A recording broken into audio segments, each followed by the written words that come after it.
Well, I guess the number one thing is, the saying itself is, it is up to you. It's all up to you.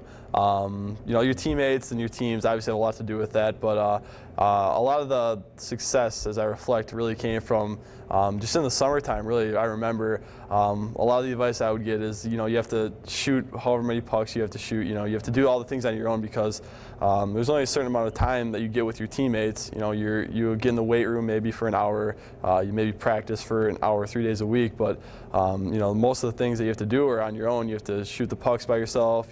Play roller hockey. Just really do anything that involves with hockey. That'll help your game. Stick handling and anything that you can do to get better.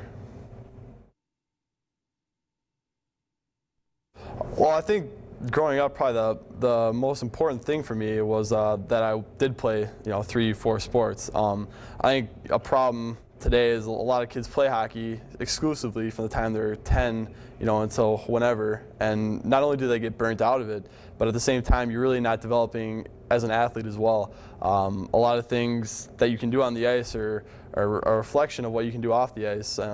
Playing other sports, they really make you a better athlete, which will help you a lot on the ice. You can make more moves and do a lot more things than you couldn't do if you weren't a better athlete. So I think that really benefited me both ways. Was I could, take my mind off of hockey a little bit while, still being involved in the game. You're just not as focused as you would be, and at the same time you're developing as an athlete.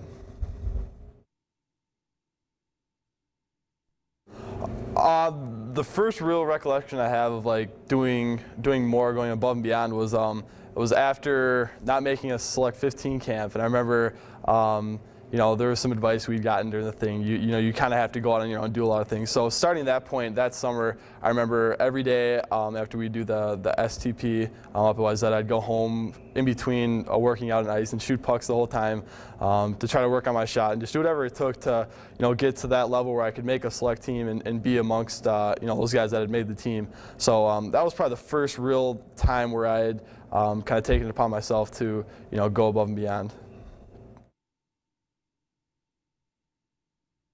I think the number one key to all that was just patience and really believing in myself. Throughout the select camps, if you took a look around, you would see kids that were obviously, probably at the time better hockey players, but they were also more mature. They had a lot more things going for them at 15 than I did.